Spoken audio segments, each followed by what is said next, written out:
ध्यान से पढ़ना। कल मैंने आपको पूरी डेट बताई थी। रघुवीर जी हुड्डा जी सर, महावीर जी हुड्डा जी सर बता रहे थे कि बच्चे बहुत अच्छी तरह से पढ़ रहे हैं, बड़े लाइक भी कर रहे हैं, और आज जितना अपना टॉपिक बच गया वो टोटल भारत छोड़ो आंदोलन तक अपने करवा देंगे। ठीक है ना। तो अपना ये पहला क्वेश्चन, गांधी जी के जीवन पर किस किस का प्रभाव पड़ा। देखो, पहला प्रभाव पड़ा उनकी माता जी का, क्योंकि वो एक धार्मिक महिला थी। फिर उनके राजनीतिक गुरु का।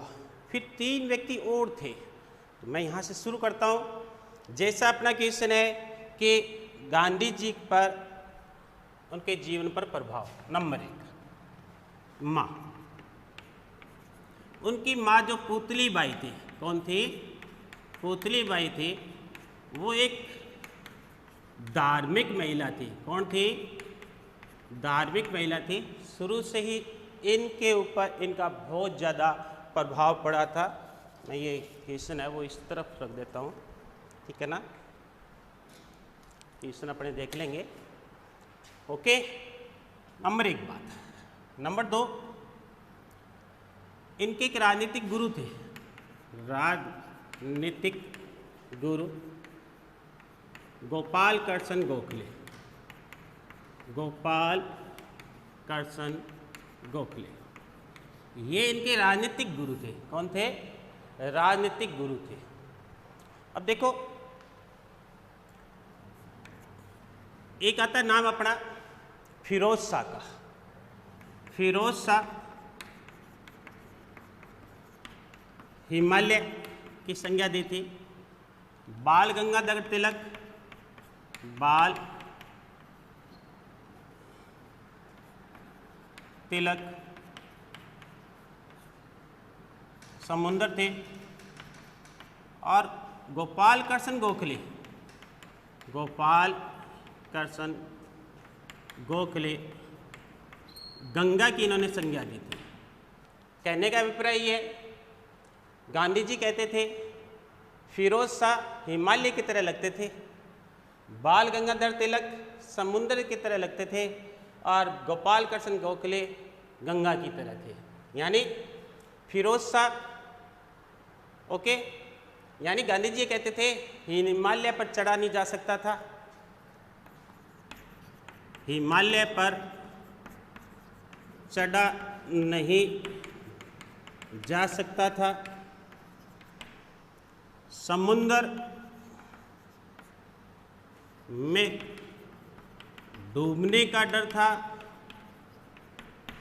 और गंगा की गोद में, गंगा के गोद में खेला जा सकता था, खेला जा सकता था, क्योंकि वो अधिकांशतः अपने गुरु की बात मानते थे। ओके, पहली बात। दूसरा, इनके जीवन में 3 व्यक्तियों का बहुत ज़्यादा प्रभाव पड़ा। कितने व्यक्तियों का? 3 व्यक्तियों का बहुत ज़्यादा प्रभाव पड़ा। इसमें नाम आते हैं। नंबर 1,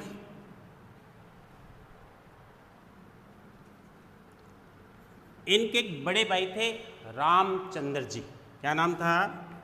रामचंद्र जी का जीवन। रामचंद्र जी का जो जीवन था, उनसे वो बहुत ज़्यादा प्रभावित थे। उनसे वो बहुत ज़्यादा प्रभावित थे। इनके जीवन से उन्होंने बहुत ज़्यादा प्रेरणा ली थी। दूसरा, रस्किन। दूसरा नाम आता है रस्किन।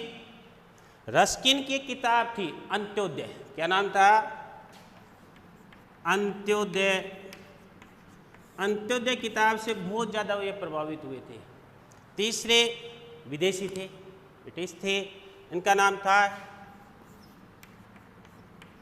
टॉल्स्टॉय।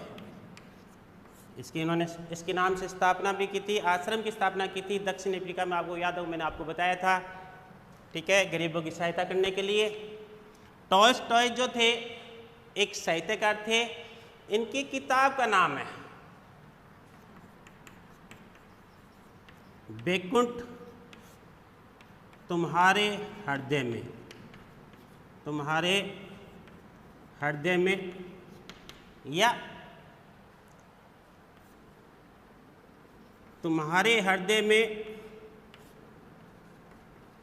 शरीर में, हृदय में ईश्वर का निवास, ईश्वर का निवास। इस किताब से वो बहुत ज़्यादा प्रभावित हुए, इस किताब से वो बहुत ज़्यादा प्रभावित हुए। उसके बाद दो चीज़ों से और ज़्यादा प्रभावित थे। नंबर एक गीता से, दो किताबें और थीं। नंबर एक गीता। गीता शुरू से ही उन्होंने अपनी माता के प्रभाव के कारण पढ़ना शुरू किया था। गीता में लिखा है कर्म करो फल की इच्छा मत करो। उन्होंने उनसे सीखा कर्म करो फल की इच्छा मत करो, कर्म करो फल की इच्छा मत करो, ये उन्होंने सीखा। सत्य और अहिंसा का पालन उन्होंने जैन धर्म से लिया था। जैन धर्म का ग्रंथ है आगम साहित्य, जैन धर्म से, गीता से, हर ग्रंथ में वैसे लिखा हुआ है सत्य व अहिंसा। उन्होंने इनको अपना शस्त्र बना लिया था, इन्होंने इसको अपना शस्त्र बना लिया था। और ये शस्त्र इन्होंने सबसे पहले प्रयोग दक्षिण अफ्रीका में किया था, रंग भेद नीति के विरुद्ध। दूसरी जो किताब थी बाइबल, बाइबल जो किताब थी वो ईसाइयों का प्रमुख ग्रंथ है। इसमें दिखाई दे रहा होगा आपको, नहीं दे रहा है तो मैं यहाँ लिख देता हूँ। बाइबल जो ग्रंथ है उसमें इन्होंने बहुत चीज़ें सीखी। शायद उनका आपको डायलॉग भी याद होगा, मैं यहाँ लिख रहा हूँ। नंबर एक, अत्याचारी का प्रतिकार मत करो, प्रतिकार मत करो, नंबर एक। नंबर दो, दुश्मन से प्यार करो, दुश्मन से प्यार करो। ये तो आपने सुना नहीं होगा, लेकिन ये अवश्य सुना है आपने जो मैं बता रहा हूँ कि कोई आपके एक गाल पर चांटा मारे, बाएं गाल पर मारे या दाएं गाल पर मारे या सीधे गाल पर मारे तो बायां गाल भी आगे कर दो। ये चीज़ इन्होंने बाइबल से सीखी थी। कोई आपके सीधे गाल पर थप्पड़ मारे तो बायां गाल आगे कर दो। ये चीज़ इन्होंने बाइबल से सीखी थी। उसमें लिखा हुआ है कि एक गाल पर कोई चांटा मारे तो दूसरा गाल भी आगे कर दो। अब ये नहीं है कि बच्चा, पहले मैं एक बार पढ़ाया था तो बच्चे ने कहा कि सर एक गाल पर कोई चांटा मारे तो दूसरा गाल आगे कर दे अपने, और दूसरे गाल पर वो चंटा मार दे तो क्या करें। मुन्ना भाई फिल्म देखी होगी आपने, तो संजय दत्त कहते हैं कि दूसरा गाल पर चांटा मारे, उसके बाद में गांधी जी ने बताया नहीं, फिर एक्शन अपने आप लेना आपको। क्योंकि गांधी जी ये नहीं कहते कि ये वो आप कायर बनो, कायर नहीं, उस व्यक्ति को शर्मिंदा करने के लिए, झुकाने के लिए बायां गाल पर मारता है तो दायां गाल आगे करना आपको। छोटी सी बात बताता हूँ मैं आपको, मेरे जीवन में घटना घटित हुई थी। मेरा एक छोटा भतीजा है, मैंने कहा ना, उसको छोटा था तब मैंने उसे गाल पर चांटा मार दिया, तो उस बच्चे ने पता नहीं क्या किया, क्या दूसरा गाल आगे कर दिया कि और मार लो। तो मुझे शर्मिंदगी महसूस हुई, कि शर्म महसूस हुई कि नहीं मैंने गलत किया है। इसका अर्थ ये है, इसका अर्थ ये है कि किसी को झुकाने के लिए, किसी को अपना बनाने के लिए ऐसा किया जा सकता है। तो आपको ये गांधी जी का जीवन पर प्रभाव किन किन का पड़ा मैंने आपको बताया। एक बार पुनः मैं रिपीट कर रहा हूँ। गांधी जी के जीवन पर प्रभाव था सर्वप्रथम उनकी माता जी का। माता पुतली बाई एक धार्मिक महिला थी। क्या थी? एक धार्मिक महिला थी। इनका इन पर बहुत ज़्यादा प्रभाव था। दूसरा प्रभाव था उनके राजनीतिक गुरु थे गोपाल कृष्ण गोखले। इनका इन पर बहुत ज़्यादा प्रभाव था। गांधी जी भारत में आए थे, 9 जनवरी 1915 को आए थे। जब 9 जनवरी 1915 में आए तो सर्वप्रथम इन्होंने अपने गुरु से मिला भी और उनसे अनुमति ली कि गुरुदेव मुझे आगे क्या करना चाहिए, बिना गुरु के कुछ नहीं हो सकता। तो इन्होंने कहा था कि 1 साल तक पूरे भारत की स्थिति को समझो, समझ के क्या कदम उठाना चाहिए।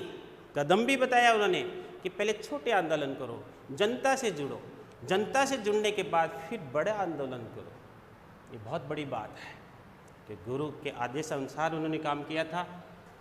फिर फिरोज शाह उनको हिमालय जैसे लगते थे, बाल गंगाधर तिलक उनको समुद्र जैसे लगते थे, और गोपाल कृष्ण गोखले गंगा की तरह पवित्र थे, गंगा की तरह मानते थे वो, क्योंकि उन्होंने बताया कि हिमालय पर चढ़ा नहीं जा सकता, समुद्र में डूबने का डर था, गंगा की गोद में खेला जा सकता था।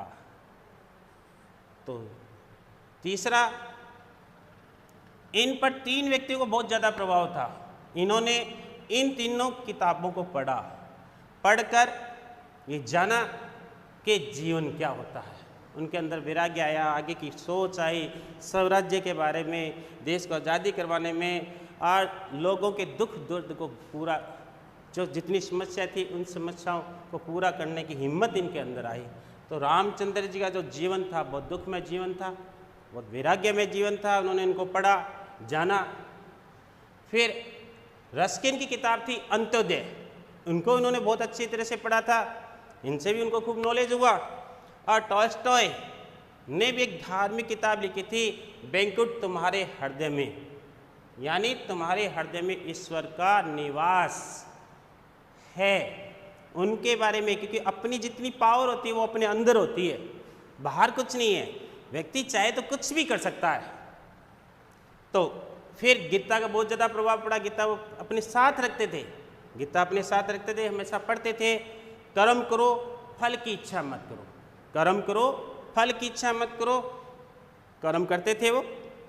इनके शस्त्र थे, जैन धर्म से लिया था, सत्य और अहिंसा का। पंचमहावर्त आते हैं, पता है आपको? पंचमहावर्त में सत्य और अहिंसा 2 है। ये उन्होंने शस्त्र का प्रयोग करते हुए जीवन भर इसको अपनाया था, अपना के।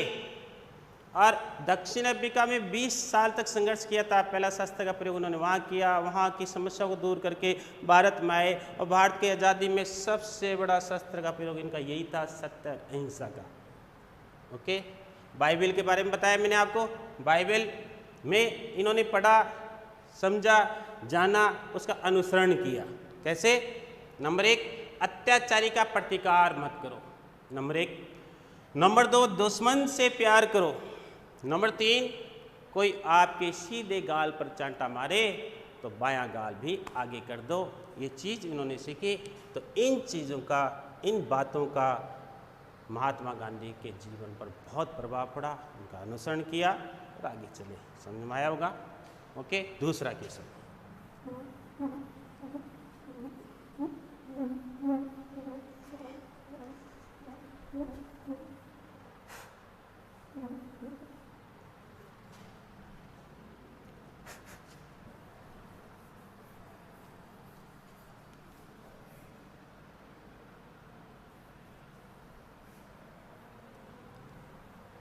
अपना दूसरा क्वेश्चन देखो, मैंने आपको बताया था 1893 ईस्वी आया था एक, 1893 ईस्वी। मैंने आपको कल बताया भी था, कुछ क्वेश्चन छूट गए थे, सारे क्वेश्चन मैं रिपीट कर रहा हूँ। और इन क्वेश्चनों को रिपीट करते हुए देखिए, 1893 का जो वर्ष था भारत के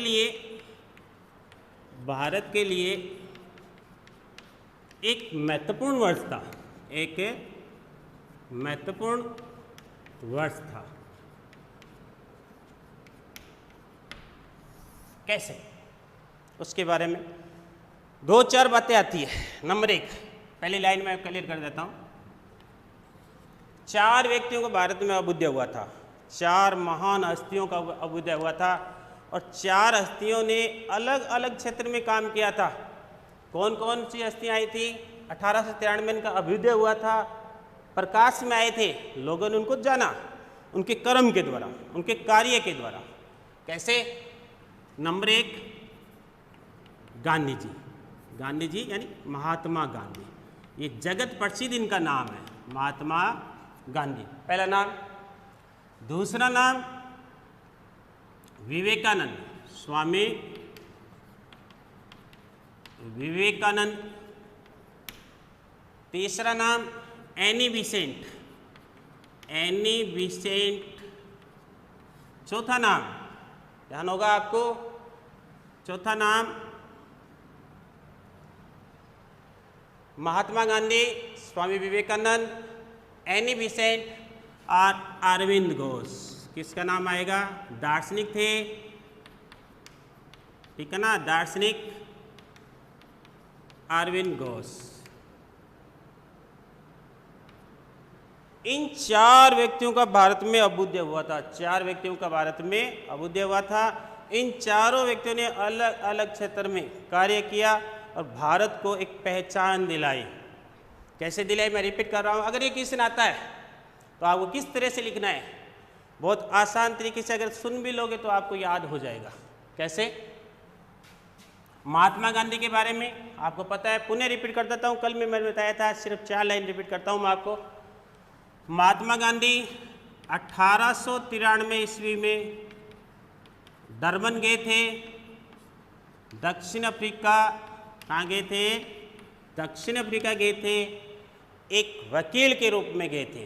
पहले वकील थे भारतीय, पहले भारतीय वकील थे जो भारत से मुंबई होते हुए डरबन दक्षिण अफ्रीका गए थे। पहले भारतीय थे, पहले भारतीय वकील थे और पहले वकील थे जिन्होंने दक्षिण अफ्रीका में अंग्रेजों के विरुद्ध केस लड़ा और जीता भी। और पहले भारतीय थे जिन्होंने, तो 1893 में वे एक जगत प्रसिद्ध व्यक्ति बन गए थे, जगत प्रसिद्ध व्यक्ति बन गए थे।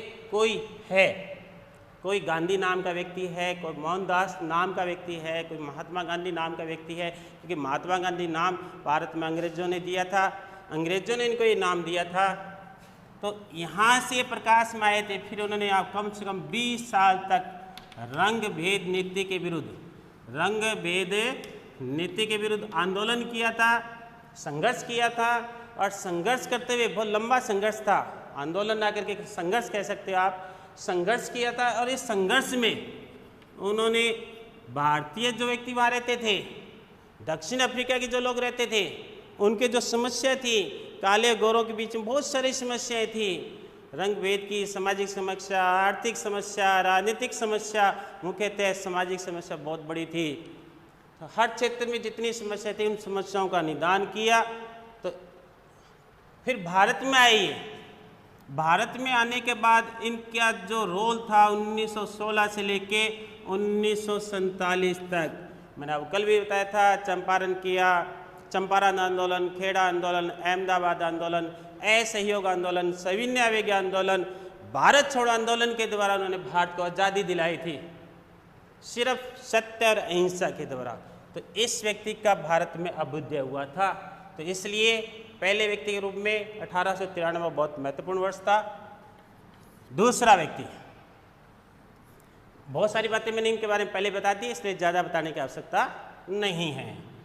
फिर आता है नरेंद्र का नाम। नरेंद्र कौन है? स्वामी विवेकानंद। इनके बचपन का नाम नरेंद्र था। हालांकि अपने सिलेबस में नहीं है, लेकिन ये क्वेश्चन आता है तो अपने लिखना पड़ेगा। क्वेश्चन आता है तो लिखना पड़ेगा। विवेकानंद के बारे में अपनी किताब में नहीं है, एनी अरविंद घोष के बारे में अपनी किताब में नहीं है, लेकिन अगर ये क्वेश्चन आता है तो आपको नाम तो आपको याद रखने पड़ेंगे। स्वामी विवेकानंद, स्वामी विवेकानंद का नाम पता है आपको? उनका नाम नरेंद्र था बचपन का।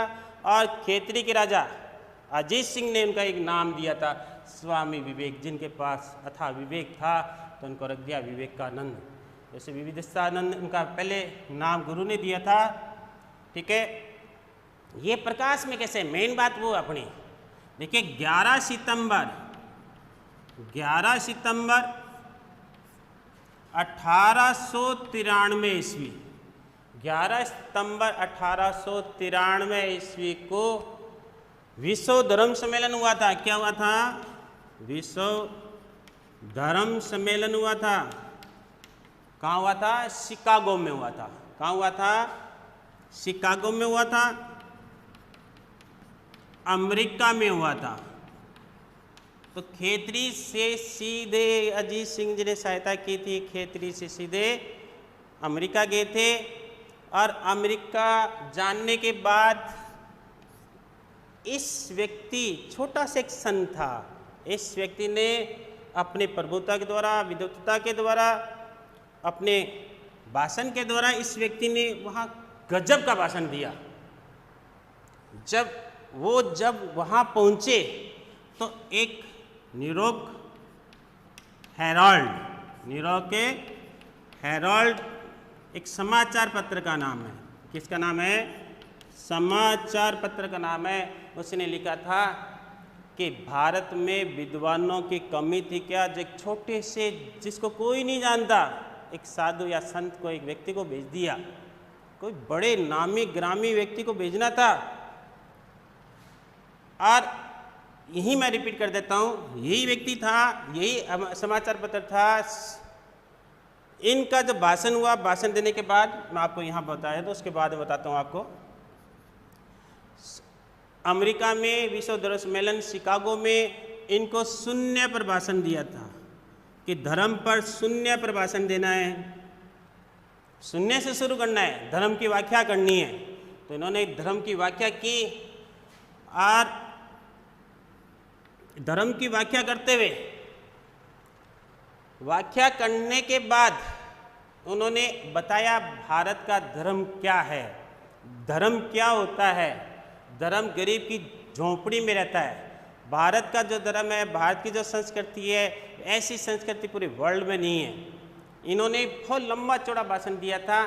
और वहाँ अद्भुत नज़ारा, जब उन्होंने भाषण शुरू किया था तो उनका पहला वाक्य था,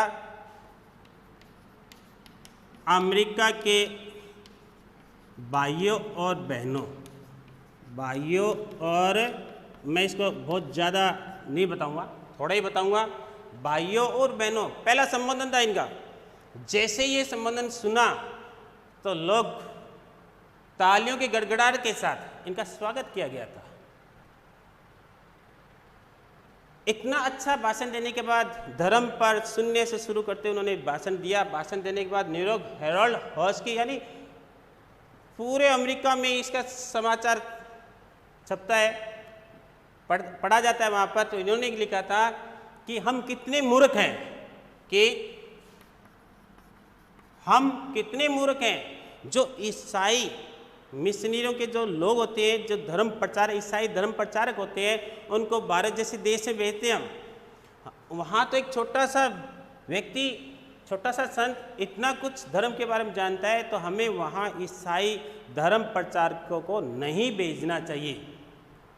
ये उनके बारे में कहा गया। जो व्यक्ति पहले कह रहा था क्यों भेजा, बाद में वो कह रहा है कि जब एक छोटा सा व्यक्ति जिसकी कोई पहचान नहीं थी इतना अच्छा धर्म के बारे में बता सकता है, व्याख्यान दे सकता है, तो हमें वहाँ पर ईसाई पादरियों को, ईसाई लोगों को धर्म प्रचार के रूप में नहीं भेजना चाहिए, वहाँ आवश्यकता नहीं है।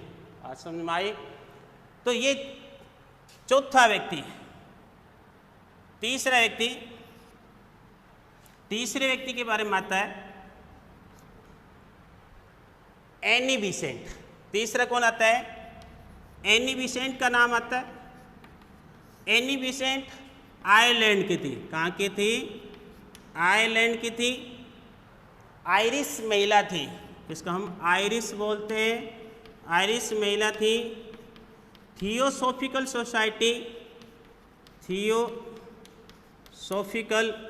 सोसाइटी से जुड़ी हुई थी। भारत में ये महिला 1893 में आई थी। कब आई थी? 1893 में आकर इन्होंने खूब कार्य किया। होम रूल आंदोलन इस व्यक्ति ने, इस महिला ने चलाया, बाल गंगाधर तिलक के साथ मिलकर, बाल गंगाधर तिलक के साथ मिलकर चलाया था। ओके, बाल गंगाधर तिलक के साथ। और इन्होंने समाज में अछूतों के संबंधी काम किया था। लोगों के, जो गरीब लोग थे, निर्धन लोग थे, सामाजिक जो बुराइयां थी उन बुराइयों के विरुद्ध इस महिला ने काम किया, जीवन भर यहाँ काम किया। भारतीय सदस्यता भी, भारतीय नागरिकता भी इस महिला ने ले ली थी, बहुत बड़ी बात है। फिर आता है चौथा नाम अरविंद घोष का। अरविंद घोष जो ब्रिटेन रहते थे, ब्रिटेन से ये भारत में आए थे, ये भी 1893 में आए थे और इन्होंने 1905 में बंगाल का विभाजन किया था। लॉर्ड कर्जन ने बंगाल का विभाजन हुआ था, भंग हुआ था और इस भंग में इन्होंने चढ़ बढ़कर भाग लिया था। वंदे मातरम इत्यादि क्षेत्रों में काम करते हुए उन्होंने बहुत अच्छा काम किया था और एक दार्शनिक थे और भारतीय स्वतंत्रता संग्राम में इनका बहुत बड़ा रोल था। तो इस तरह से 4 व्यक्तियों का उदय हुआ और 1893 का जो वर्ष था भारत के लिए एक बहुत ही महत्वपूर्ण वर्ष था। ओके, समझ में आया? एक बार पुनः रिपीट कर देता हूँ। 1893 का जो वर्ष था भारत के लिए के बहुत ही महत्वपूर्ण वर्ष था और इसके बारे में अपने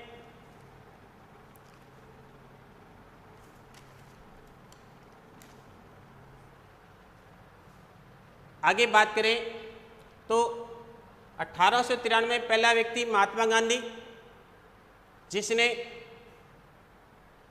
रंग भेद नीति के विरुद्ध भारतीय स्वतंत्रता में अपना रोल अदा किया था। दूसरा व्यक्ति विवेकानंद, जो विश्व धर्म सम्मेलन में 11 सितंबर 1893 ईस्वी में अमेरिका गए थे, शिकागो अमेरिका गए थे। वहाँ पर अपनी पहचान के द्वारा, अपने कार्य के द्वारा भारत को एक पहचान दिलाई थी। एनी बेसेंट भारत में आए थे आयरलैंड से और इन्होंने भारत में सामाजिक कार्य किए, धार्मिक कार्य किए और होम रूल आंदोलन के माध्यम से उन्होंने काफ़ी अच्छे काम किए। अरविंद घोष एक दार्शनिक था, बंग बंग वंदे मातरम क्षेत्रों में काम करते हुए, भारतीय स्वतंत्रता संग्राम में काम करते हुए उन्होंने बहुत अच्छा कार्य किया था। ओके, अगला क्वेश्चन अपना।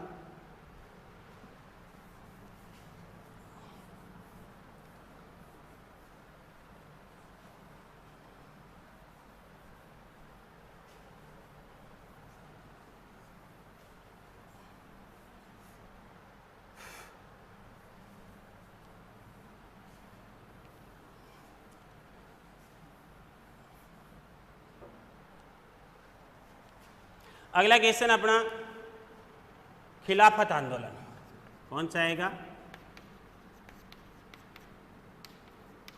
खिलाफत आंदोलन। अगला क्वेश्चन देखिए, खिलाफत आंदोलन के बारे में अपनी बात करें तो कुछ बातें मैं आपको अलग से बताता हूं। सितंबर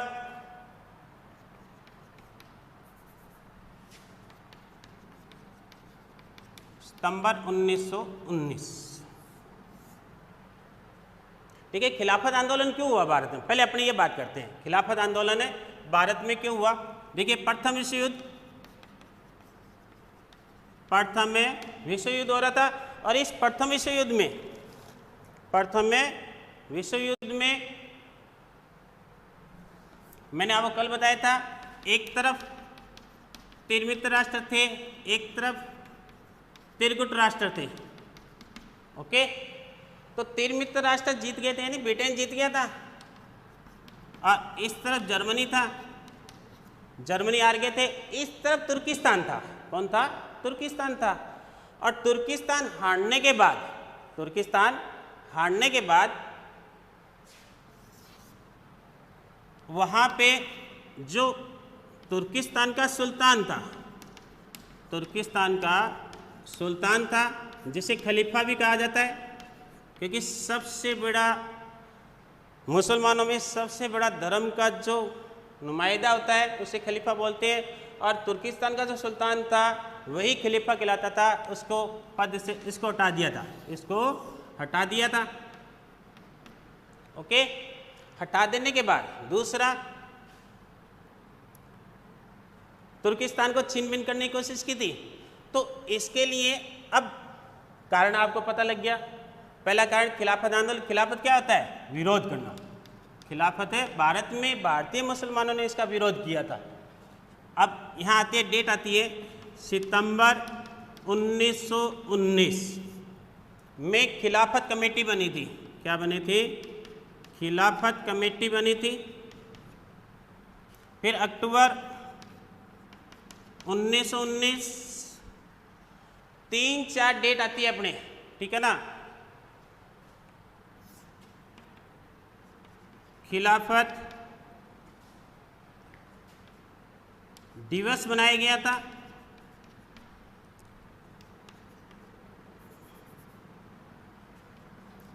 उन्नीस को ही 19 को अपने 4 डेट इसके अंदर, अक्टूबर में फिर नवंबर में। 1919 में गांधी जी को अध्यक्ष बनाया गया था। गांधी जी को अध्यक्ष बनाया गया था। फिर 1 अगस्त, मैं पहले डेट लिख देता हूँ, 1 अगस्त को 1920 को खिलाफत आंदोलन शुरू हो गया था। खिलाफत आंदोलन शुरू हुआ था। ओके। फिर आता है 10 अगस्त, फिर आता है 10 अगस्त 1920, सेवर्स की संधि हुई थी। सेवर्स की संधि हुई थी। ओके। इसमें मुस्तफ़ा कमाल पाशा नाम आता है। मुस्तफ़ा कमाल पाशा। ओके, इतनी बात मैंने लिखी। अब मैं आपको डिटेल में इसको समझाता हूँ। सुनो, भारत में खिलाफत आंदोलन हुआ था। कब हुआ था? 1 अगस्त 1920 ईस्वी को। ओके। क्यों हुआ था? प्रथम विश्व युद्ध हुआ। इसमें त्रिमित राष्ट्र और त्रिगुट राष्ट्रों के बीच में हुआ था, यानी ब्रिटेन और जर्मनी के मध्य हुआ था। और जर्मनी के पक्ष में तुर्किस्तान था। जर्मनी हारा, तुर्किस्तान भी हारा। तुर्किस्तान हारने के बाद, ये तुर्किस्तान हारने के बाद वहाँ के सुल्तान को पद से हटा दिया। खलीफा का जो पद था वो हटा दिया, क्योंकि खलीफा का पद मुसलमान जो जाति है उनके सबसे बड़े धर्म का नेता कहलाता है ये। उसके लिए भारत में सितंबर 1919 में खिलाफत कमेटी बनी, विरोध करने के लिए विरोध कमेटी बनी। खिलाफत का अर्थ होता है विरोध कमेटी। फिर अक्टूबर 1919 में खिलाफत दिवस बनाया गया। खिलाफत दिवस बनाया गया। फिर नवंबर 1919 को गांधी जी को इसका अध्यक्ष बनाया गया। ठीक है। गांधी जी का अध्यक्ष बनने के बाद खास बात हुई, क्योंकि लखनऊ अधिवेशन हुआ था कांग्रेस का, लखनऊ समझौता हुआ था। लखनऊ समझौता होने के बाद भारत में खास बात ये हुई कि हिंदू मुस्लिम एकता विद्यमान हो गई, भाईचारा पैदा हो गया। और दोनों में जोश इतना था कि मिलकर आंदोलन किया जा सकता था। और गांधी जी अध्यक्ष बनने के बाद इन्होंने पूरी तरह से अपना पूरा सहयोग दिया था। भारतीय जनता ने इनका सहयोग दिया था। लेकिन ये आंदोलन चला, किसके नेतृत्व में चला? मुस्तफ़ा कमाल, बाद में मुस्तफ़ा कमाल पाशा के नेतृत्व में ये आंदोलन चला। वहाँ पे तुर्किस्तान में ये नेता थे। अब ब्रिटेन और मुस्तफ़ा यानी तुर्किस्तान, ये कहाँ का है? तुर्किस्तान, ब्रिटेन और मुस्तफ़ा के बीच में सेवर्स की संधि हुई। सेवर की संधि भी बोल देते हैं इसको, सेवर की संधि हुई। और इस संधि के तहत क्या हुआ? ये कब हुई थी? 10 अगस्त। कब हुई थी? 10 अगस्त 1920 को। 1 अगस्त को ये आंदोलन चला, 20 अगस्त को संधि हो गई। संधि में नंबर 1 तुर्किस्तान, तुर्की का विभाजन, नंबर 1। नंबर 2 खलीफा को हटा दिया गया और तुर्किस्तान को धर्मनिरपेक्ष राज्य बना दिया। धर्मनिरपेक्ष राज्य बना दिया गया। इस तरह से खिलाफत आंदोलन धीरे धीरे स्वतः ही खत्म हो गया। समझ में आया आपको? एक बार पुनः रिपीट कर देता हूँ। खिलाफत आंदोलन तुर्किस्तान युद्ध में हारने के बाद सुल्तान के पद को हटा दिया गया, तुर्किस्तान को छिन्न करने का प्रयास किया गया और इसको रोकने के लिए खिलाफत कमेटी बनाई गई। फिर खिलाफत कमेटी ने अक्टूबर 1919 को खिलाफत दिवस मनाया गया। नवंबर 1919 को गांधी जी को अध्यक्ष बनाया गया। 1 अगस्त 1920 को खिलाफत आंदोलन शुरू हुआ और शुरू होने के बाद 10 अगस्त 1920 को मुस्तफा कमाल पाशा और ब्रिटेन के मध्य सेवर्स की संधि हुई और इसमें तुर्किस्तान का विभाजन, खलीफा को पद से हटाना और तुर्किस्तान को धर्मनिरपेक्ष राज्य बनाना, इस तरह से ये बाद में 10 अगस्त के बाद ये खिलाफत आंदोलन भारत में स्वतः ही धीरे धीरे खत्म हो गया।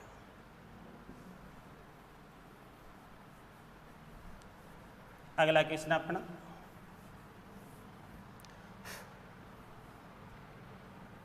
कुछ क्वेश्चन अपने बच्चे हैं, मैं थोड़ा जल्दी कराने की कोशिश कर रहा हूँ कि आज अपना ये टॉपिक खत्म हो जाएगा। कल अपने एक नया टॉपिक शुरू करेंगे, ठीक है ना। तो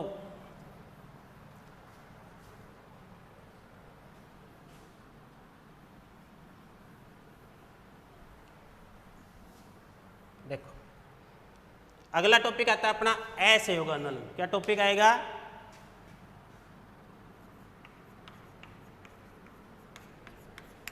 असहयोग आंदोलन। देखो असहयोग आंदोलन, सविनय अवज्ञा आंदोलन और भारत छोड़ो आंदोलन, इन तीन में से एक आंदोलन अवश्य आता है। इन तीनों में से एक आंदोलन अवश्य आता है। तीनों आंदोलन को बड़े ही ध्यानपूर्वक आप सुनो तो आप इसको कर पाओगे, ठीक है ना। पहला क्वेश्चन तो मैं इसी पर ही करता हूँ। कई बार क्या क्वेश्चन मैं आदत है मेरी, क्योंकि पता है आपको 13 और 14 नंबर सामाजिक ज्ञान में बनाकर क्वेश्चन आते हैं। मैंने अभी पीछे भी आपको 1-2 क्वेश्चन बताए थे, फिर एक क्वेश्चन इसमें मैं बताना चाहूँगा। जैसे 1893 का बताया, जीवन परिचय बताया, अलग से ही कुछ बताना चाहिए। मैं अलग से एक क्वेश्चन आपको बता रहा हूँ कि गांधी जी ने इस आंदोलन का नाम असहयोगी क्यों रखा, क्या कारण था, ठीक है। इस पर थोड़ी सी अपन डिस्कस करते हैं। अगर आप सुनोगे तो आपको थोड़ा दिमाग परिपक्व होगा और आप कुछ अगर इस तरह क्वेश्चन आता है तो आप कर भी पाओगे। देखिए गांधी जी ने असहयोग आंदोलन ही क्यों चलाया। देखो मैंने आपको बताया था कि गांधी जी भारत में आए थे, क्या आए थे, भारत में आए थे 9 जनवरी 1915 में आए थे। मैंने आपको बताया था 9 जनवरी 1915 में भारत में आने के बाद इन्होंने क्या किया था, मैंने आपको बताया था कि प्रथम विश्व युद्ध चल रहा था। प्रथम विश्व युद्ध चल रहा था।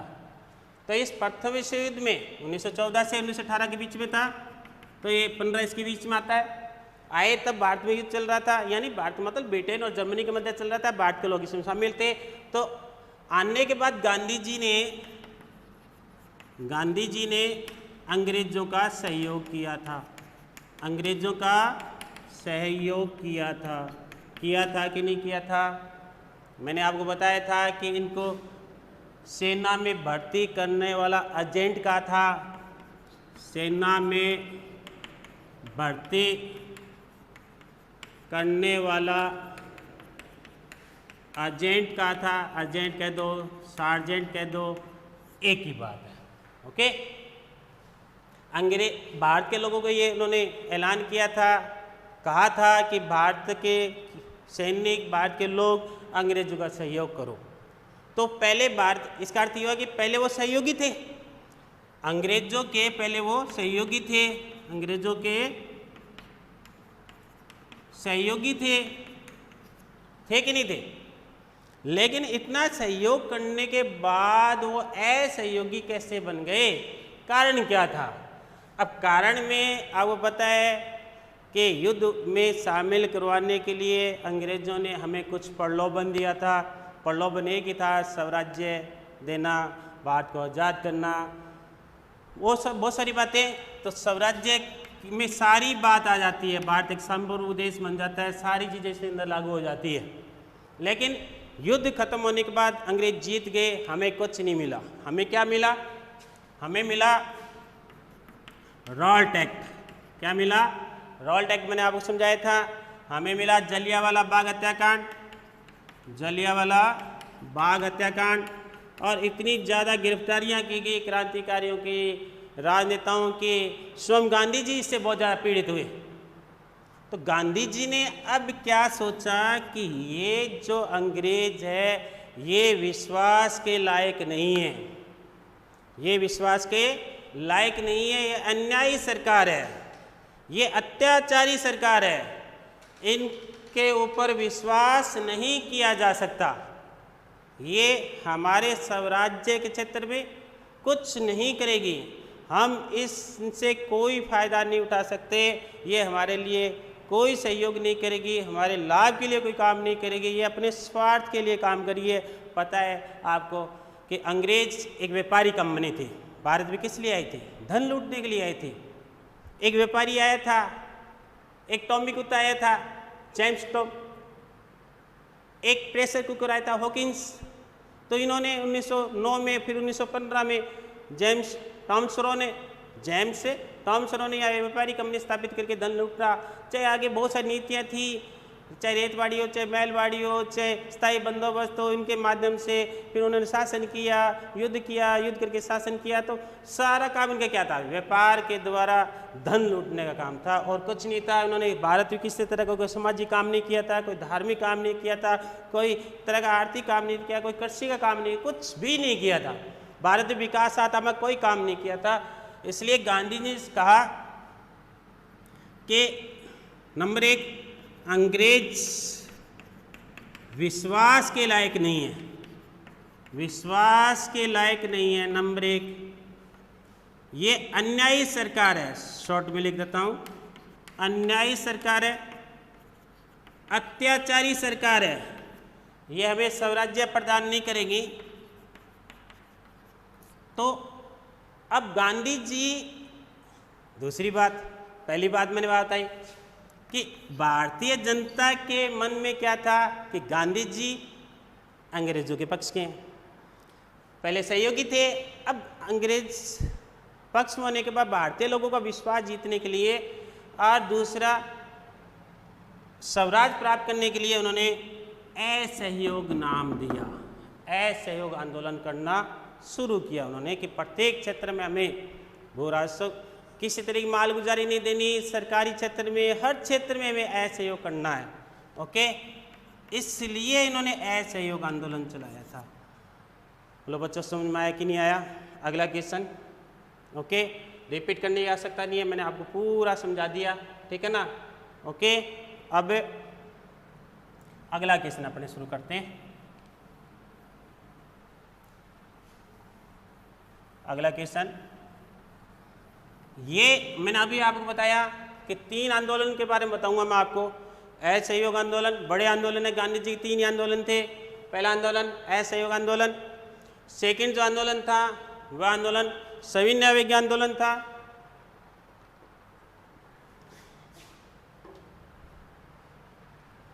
दूसरा आंदोलन कौन सा था? सविनय अवज्ञा आंदोलन था, और तीसरा भारत छोड़ो आंदोलन था। तो पहला आंदोलन अपना असहयोग आंदोलन का वर्णन कीजिए। अगला क्वेश्चन। ओके, सुनो, उसके बारे में अपने बात करते हैं। असहयोग आंदोलन, पहला करते हैं कारण। असहयोग आंदोलन की भूमिका तो मैंने आपको बता दी इसकी, असहयोग आंदोलन क्यों हुआ था वो भूमिका आती है।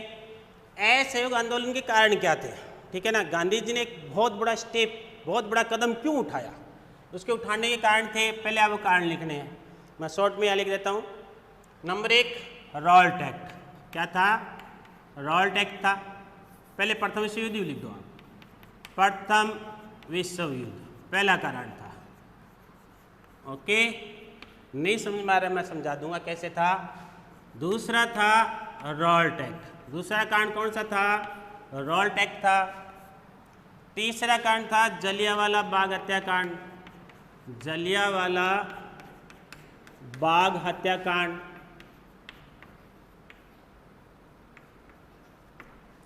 हंटर कमीशन भी आप लिख सकते हो, लिखना चाहो अगला लिख सकते हो आप, तुर्की का विभाजन, तुर्की का विभाजन। ओके, हंटर कमीशन लिखना चाहो तो हंटर कमीशन भी लिख सकते हो। ये कुछ कारण थे। प्रथम विश्व युद्ध मैंने आप बहुत डिटेल में बता दिया, रॉलटैक, जलियांवाला बाग हत्याकांड, तुर्की का विभाजन, हंटर कमीशन, ये कुछ कारण थे।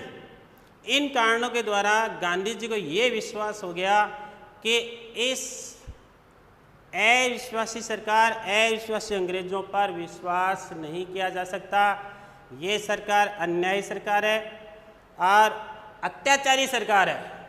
ये हमें किसी क्षेत्र में कोई लाभ नहीं दे सकती। ये सिर्फ अपना फूट डालो, राज करो, अपना स्वार्थ सिद्धि के लिए काम करे और कुछ नहीं कर रही। ठीक है ना। तो ये कुछ कारण बने। इन कारणों के द्वारा अब आगे जो स्टेप है, आगे स्टेप उठाने के लिए इन्होंने 1 अगस्त 1920 को ये आंदोलन की शुरुआत की गई। एक्चुअल में शुरू तो ये 1921 में हुआ था, ठीक है ना, लेकिन इनकी डेट आती है 1 अगस्त 1920 को असहयोग आंदोलन शुरू हुआ था।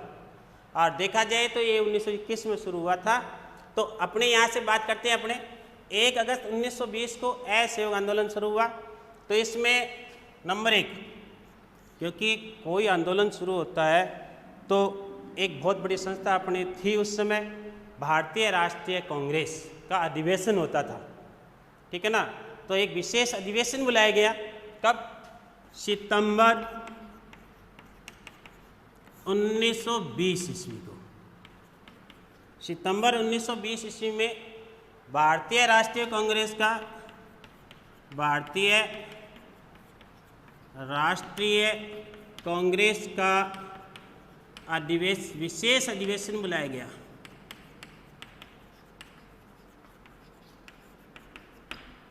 विशेष अधिवेशन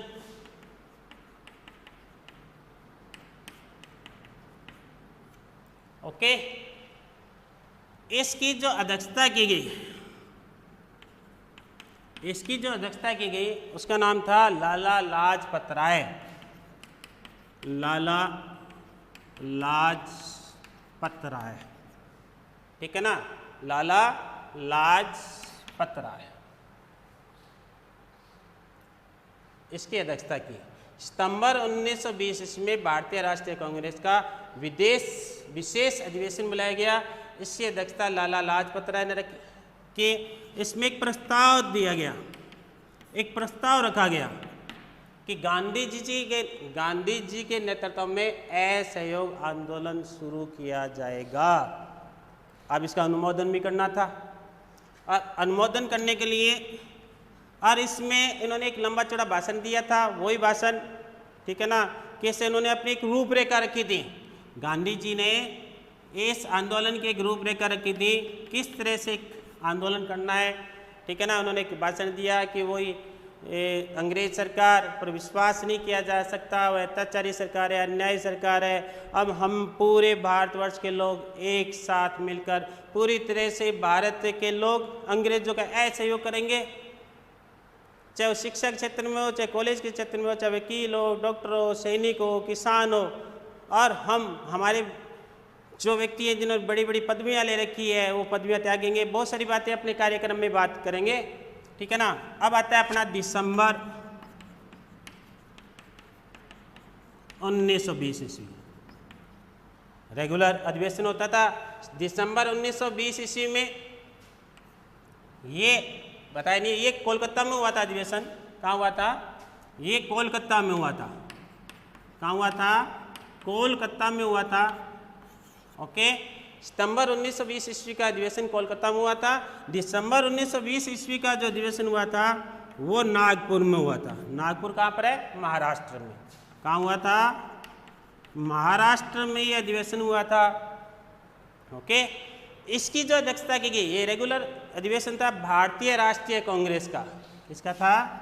भारतीय राष्ट्रीय कांग्रेस का। इसकी जो अध्यक्षता की गई, अध्यक्षता किसने की? चक्रवर्ती विजय राघवाचार्य ने। किसने की?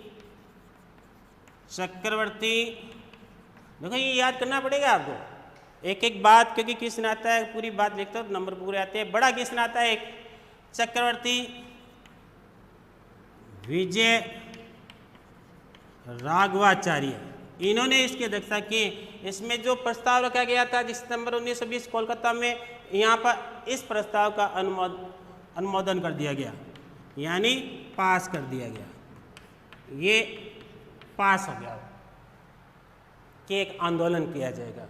तो अब देखा जाए, अगर देखो डेट जो है वो ये 1 अगस्त 1920 को शुरुआत मानी जाती है। अब यहाँ प्रस्ताव पारित हुआ तो दिसंबर में हुआ, फिर 21 आता है तो 21 में ये ढंग से शुरू हुआ था। ओके, समझ में आया कुछ मेरी बात? एक बार पुनः रिपीट कर देता हूँ, फिर अपने आगे चलो। फिर आता है इसका कार्यक्रम। अब ये आंदोलन होगा तो इस आंदोलन में कार्यक्रम क्या होगा, किस तरह से ये चलेगा, उसके बारे में। कार्यक्रम में पहला काम ये किया गया कि प्रत्येक व्यक्ति अपनी उपाधियों का त्याग करेगा। उपाधियों का त्याग करना है नंबर 1। जैसे मैं कई व्यक्तियों का नाम लिखता हूँ, आपको लिखना पड़ेगा। जैसे गांधी जी ने केसरे ए हिंद की उपाधि त्याग दी। केसरे जो अंग्रेजों ने दी थी, केसरे हिंद की उपाधि त्याग दी। रविंद्रनाथ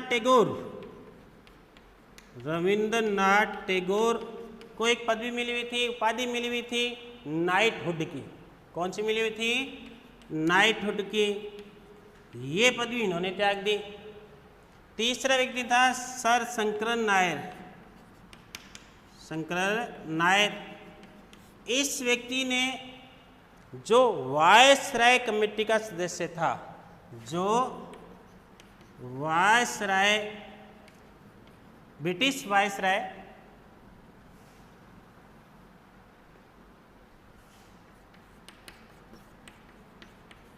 ब्रिटिश वायसराय का सदस्य था, क्योंकि ब्रिटिश वायसराय का जो सदस्य होता है उसी को ही सर की उपाधि मिलती थी। इन्होंने सर की उपाधि त्याग दी। जिन जिन व्यक्तियों को उपाधियां मिली हुई थी उन लोगों ने अपनी अपनी पदवियां त्यागने शुरू कर दी। नंबर 1 बात। नंबर 2, सरकारी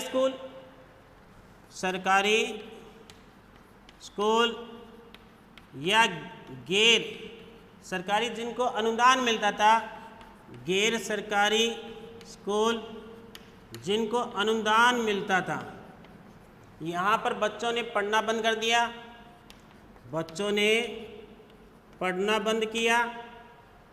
ठीक है ना, बच्चों ने पढ़ना बंद कर दिया। और जो टीचर पढ़ाते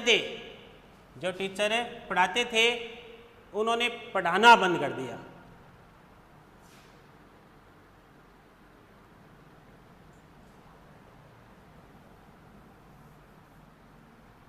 जो अध्यापक पढ़ाते थे, उन्होंने पढ़ाना बंद कर दिया।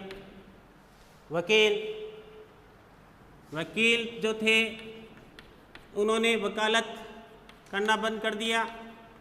ठीक है ना। सरकारी क्षेत्र में जितने अलग अलग तरह के कर्मचारी थे, डॉक्टर थे, वकील थे, उन्होंने अपना कार्य करना बंद कर दिया। ठीक है ना। कृषि क्षेत्र में जो किसान थे उन्होंने भी कर देना बंद कर दिया।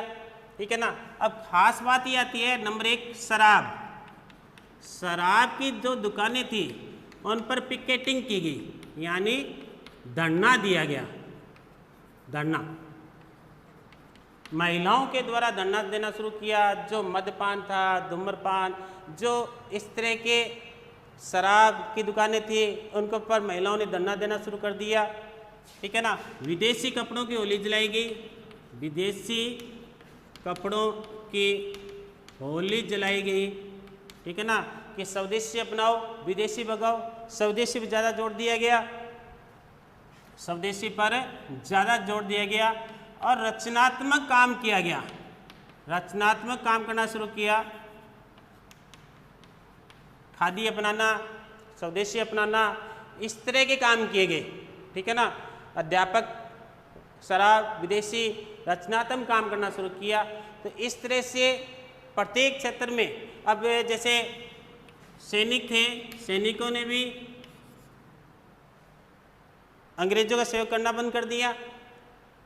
ये हमारा कार्यक्रम था यहाँ तक। फिर अगले साफ करके फिर अपना दूसरा टॉपिक चलाएंगे। फिर रिपीट कर देता हूँ। असहयोग आंदोलन के क्या कारण थे? कारण में आप क्या लिखोगे? कारण थे प्रथम विश्व युद्ध, रॉल्ट एक्ट, जलियांवाला बाग हत्याकांड, तुर्की का विभाजन, हंटर कमीशन। ये कुछ ऐसे काम अंग्रेजों ने किए जिससे गांधी जी दुखी हो गए। गांधी जी को पूरी तरह से अविश्वास हो गया और इन्होंने अब एक अंग्रेजों को यहाँ से भगाने के लिए, बहुत बड़ा आंदोलन करने के लिए ये कार्यक्रम उन्होंने शुरू कर दिया। 1 अगस्त 1920 को असहयोग आंदोलन की शुरुआत हुई। और शुरुआत करने के लिए, क्योंकि पता है आपको, एक अधिवेशन होता है भारतीय राष्ट्रीय कांग्रेस का, उसमें प्रस्ताव रखा जाता है, पास किया जाता है, एक प्रक्रिया होती है। तो सितंबर 1920 ईस्वी में भारतीय राष्ट्रीय कांग्रेस का विशेष अधिवेशन बुलाया गया कोलकाता में, लाला लाजपत राय के नेतृत्व में। और यहाँ एक प्रस्ताव रखा गया और प्रस्ताव रखने के बाद गांधी जी ने यहाँ पे एक लंबा चौड़ा भाषण दिया, ठीक है। और प्रस्ताव पर एक भाषण देते हुए उन्होंने कहा कि मैं अब किसी तरीके से भी अंग्रेजों पर विश्वास नहीं कर सकता, ठीक है ना। और इस अन्यायी अत्याचारी सरकार पर हम किसी तरह का विश्वास नहीं करते हुए, आशा नहीं करते हुए हम एक बड़े आंदोलन की तरफ अग्रसर होंगे, ठीक है ना। इसमें फिर दिसंबर 1920 में नागपुर महाराष्ट्र में भारतीय राष्ट्रीय कांग्रेस का फिर एक रेगुलर अधिवेशन हुआ, जिसमें नागपुर में चक्रवर्ती विजय राघवाचार्य ने अध्यक्षता की। और अध्यक्षता करके इस असहयोग आंदोलन को पास कर दिया गया। और फिर 1921 में बहुत अच्छे तरीके से चला। और इसमें कार्यक्रम था उपाधियाँ त्याग करना, जैसे गांधी जी ने केसरी हिंद की उपाधि त्यागी, रविंद्रनाथ टैगोर ने नाइटहुड की उपाधि त्यागी, शंकर नारायण ने सर की उपाधि वायसराय कमेटी से इस्तीफा दे दिया। और सरकारी स्कूल में, गैर सरकारी स्कूल में जो बच्चे पढ़ते थे, टीचर पढ़ाते थे, उन्होंने पढ़ाना बंद कर दिया। कॉलेज में जो बच्चे पढ़ते थे, सरकारी स्कूल अनुदान प्राप्त कॉलेज में, उन्होंने कॉलेज में पढ़ाने वाले जो शिक्षक थे उन्होंने पढ़ाना बंद कर दिया। जो वकील थे, डॉक्टर थे, सरकारी कर्मचारी थे, उन्होंने वकालत करना बंद करना, सरकारी क्षेत्र में काम बंद कर दिया। और शराब की दुकानों पर महिलाओं के द्वारा धरना देना शुरू किया। विदेशी अपनाना और विदेशी भगाना, स्वदेशी अपनाना और विदेशी कपड़ों की होली जलाई गई। और विभिन्न तरह के रचनात्मक काम किए गए। स्वदेशी अपनाते हुए खादी के क्षेत्र में काम किया ना, घरेलू उत्पाद के क्षेत्र में। तो आपको ये बात समझ में आई होगी। अब ये आंदोलन बहुत अच्छा चल रहा था, बहुत प्रोग्रेसिव था, वो लंबा चौड़ा चल रहा था। लेकिन ये आंदोलन खत्म हुआ। कैसे हुआ उसके बारे में, ये आंदोलन बहुत अच्छा पूरे भारतवर्ष में हर व्यक्ति ने, पूरे भारतीय ने, चाहे वो सामान्य व्यक्ति हो, किसान हो, मजदूर हो, और कृषि करने वाले हो, व्यापारी हो, सरकारी कर्मचारी हो, छात्र हो, कॉलेज के छात्र, स्कूल के छात्र, सभी ने बहुत अच्छा सहयोग दिया। और ये भारत में चरम स्थिति पर पहुंच गया था, ठीक है ना। और पहुंचने के बाद अब देखो घटना घटित होती है। घटना घटित कहाँ होती है? 5 फरवरी 1922 ईस्वी, 5 फरवरी 1922 ईस्वी को देखो एक स्थान है चौरी चौरा। चौरी चौरा नामक स्थान है। कहाँ पर है? गोरखपुर में। गोरखपुर कहाँ है? उत्तर प्रदेश में। उत्तर प्रदेश कहाँ है? भारत में। 5 फरवरी 1922 को चौरी चौरा नामक स्थान पर गोरखपुर, उत्तर प्रदेश, भारत में एक जुलूस जा रहा था। क्या जा रहा था? जुलूस जा रहा था। बहुत शांतिपूर्ण जा रहा था। किसी तरह की कोई भी हिंसा नहीं थी, हिंसा नहीं थी, तोड़ फोड़ नहीं थी, किसी तरह का कोई ऐसा काम नहीं किया जा रहा था। शांति व अहिंसात्मक रूप से ये सभा ये जुलूस उस चौरी चौरा नामक स्थान पर एक थाना पड़ता था। क्या पड़ता था? थाना पड़ता था। उस थाने के आगे से निकला था। तो वहाँ पे 21 सिपाही और एक थानेदार नियुक्त था। अब देखो, अब मैं पुलिस की बुराई तो नहीं करता, लेकिन पुलिस हो चाहे कोई, ये पुलिस अपने हिसाब से इन्होंने कहा ये शांतिपूर्ण क्यों जा रही है ना, तो इन्होंने इनको खदेड़ना शुरू कर दिया। भीड़ जा रही थी तो 21 सिपाही एक थानेदार उनके पीछे हुए, उनको खदेड़ना शुरू किया। तो भीड़ भाग छुटी और ये उनके पीछे थे। अब देखो, आप कई बार कहते हो, अभी कमेंट भी आ रहे थे, सर बीच बीच में थोड़ा मनोरंजन आप नहीं करते, तो थोड़ा आपको मनोरंजन भी इसमें मैं आपको करा, इसको मैं इस तरह से समझा सकता हूँ।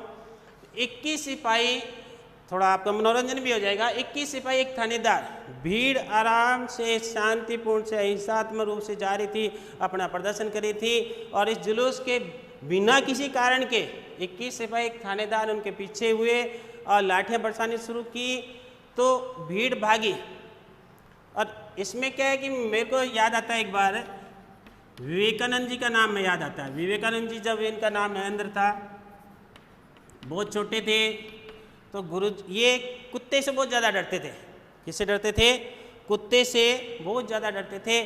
जब भी वो आते थे घर की तरफ, तो घर के तरफ एक कुत्ता बैठा रहता था। जैसे ही विवेकानंद को देखता था, सोचता था कि विवेकानंद का मजा लिया जाए, तो वो दौड़ता था तो विवेकानंद भी दौड़ते थे, और किसी न किसी तरीके से वो अपने घर पहुंच जाते थे। एक बार गुरुजी को उन्होंने बताया, गुरुजी इस तरह की घटना होती है, क्या करूं?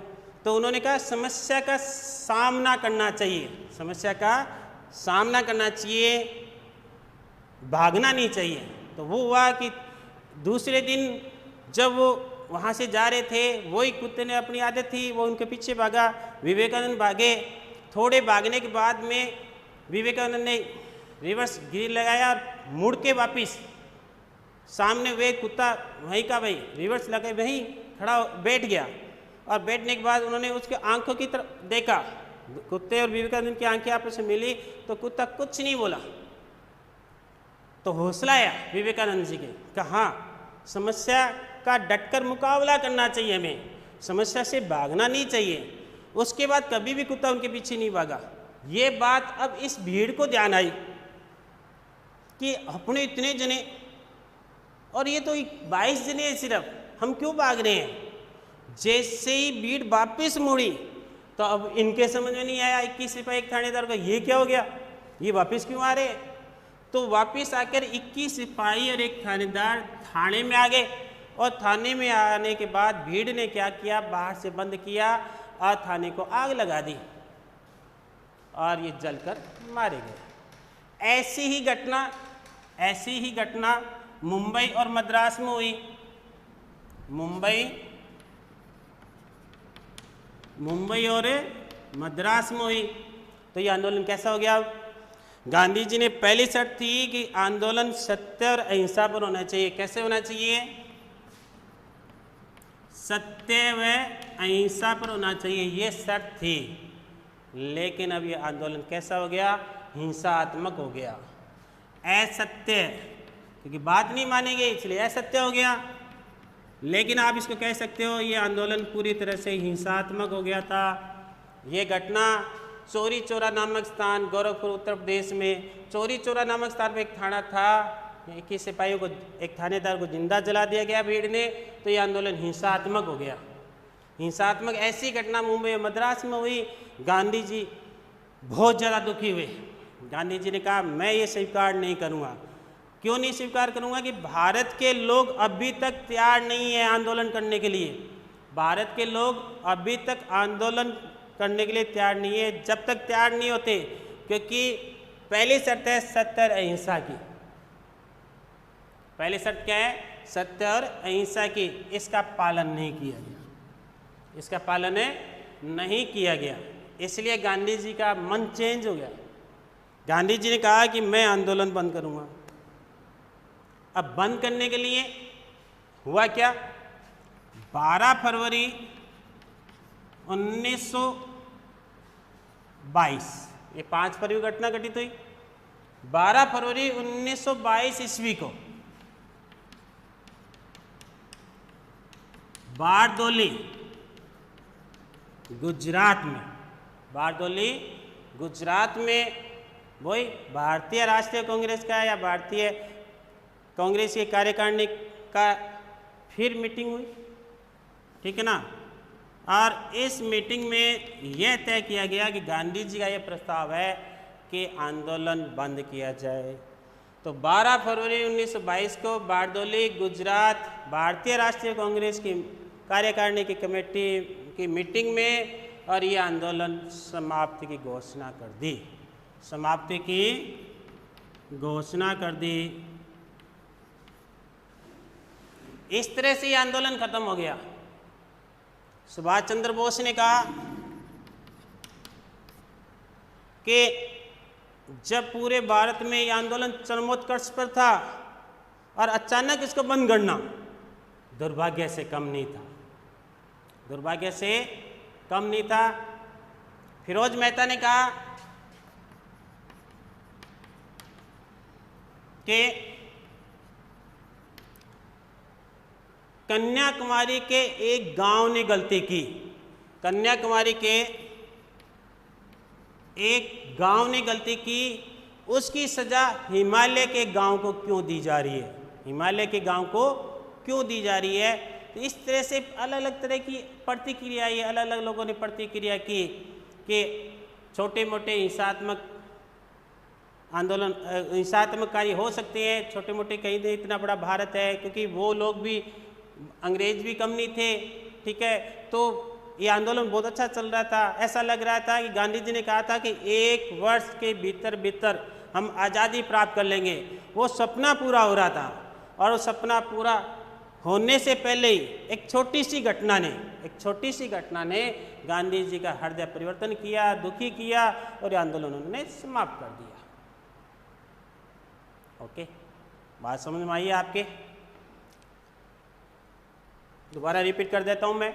आंदोलन का स्थगन, आंदोलन स्थगन कैसे हुआ, आंदोलन बंद कैसे हुआ।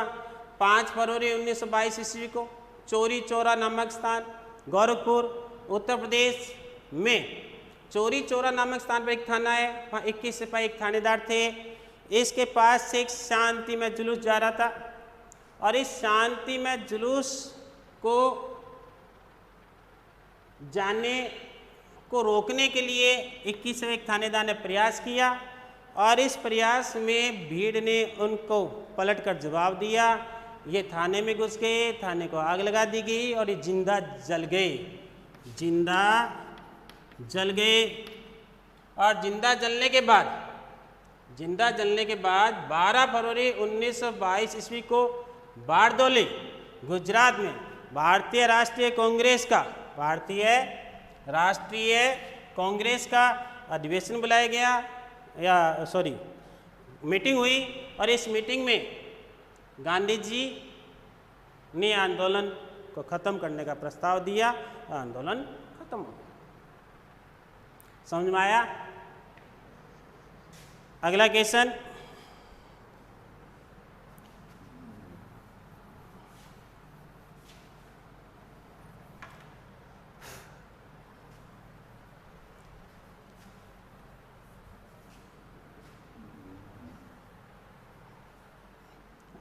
अगला क्वेश्चन अपना कौन सा आएगा, कौन सा बच गया? अगला क्वेश्चन देख लेता हूं मैं।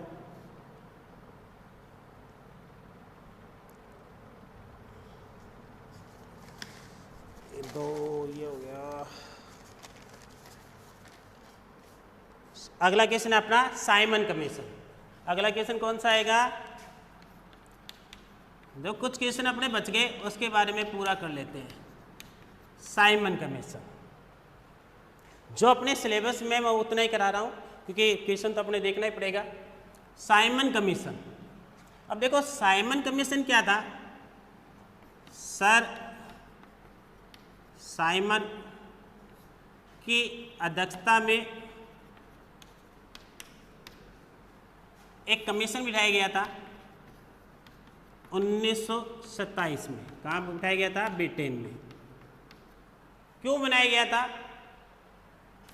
1919 भारत शासन अधिनियम बनाया गया था, क्योंकि भारत में अंग्रेज शासन कर रहे थे, यानी ईस्ट इंडिया कंपनी शासन कर रही थी। कौन कर रही थी?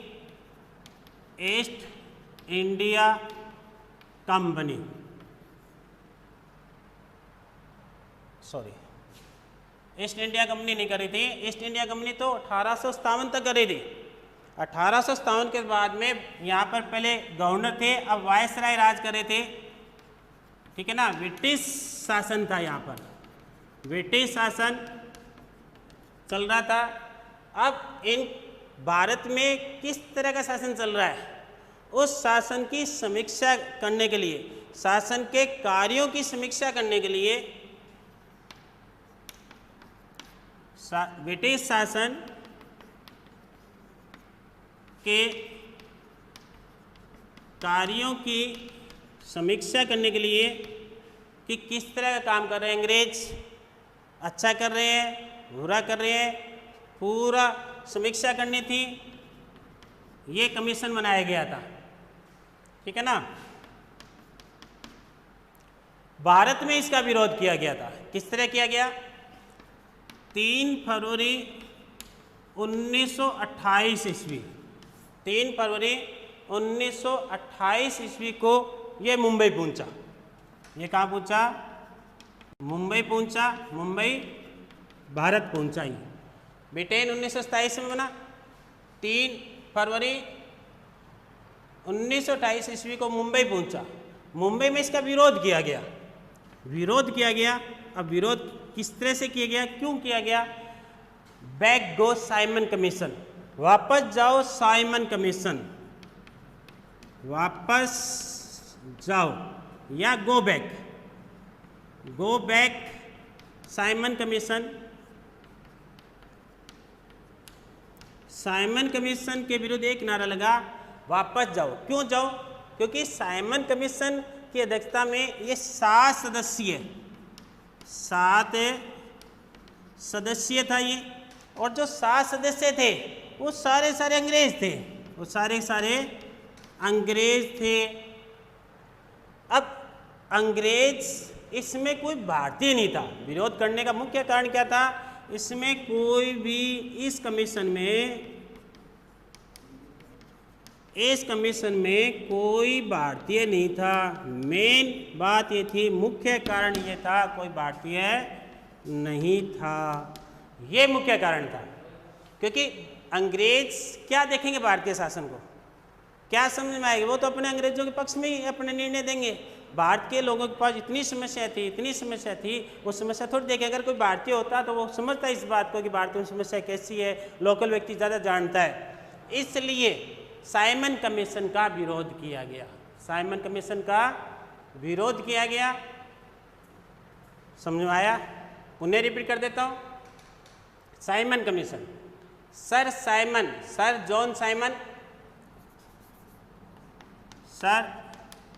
जॉन साइमन की अध्यक्षता में 7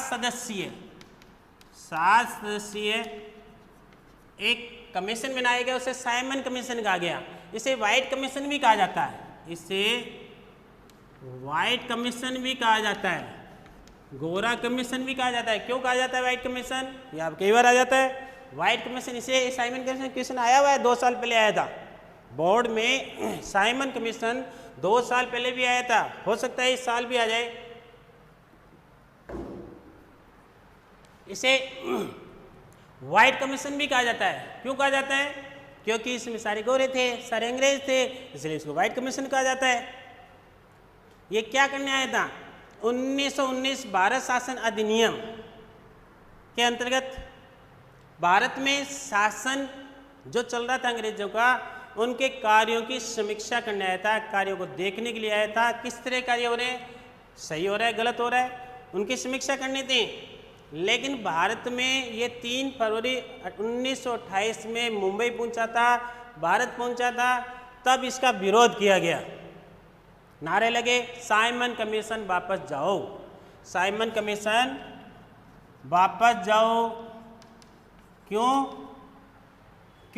क्योंकि इसमें सारे सदस्य भारतीय एक भी नहीं था, सारे सदस्य अंग्रेज थे, एक भी भारतीय इसमें नहीं था, इसलिए सही निर्णय नहीं हो सकता था, अंग्रेजों के शासन की समीक्षा नहीं हो सकती थी, इसलिए इसका विरोध किया गया था। ओके, समझ में आया आपके कुछ? अगला क्वेश्चन, अब एक मैं आपको बड़ा और क्वेश्चन करवाता हूं, एक बड़ा क्वेश्चन सर करवाऊं क्या?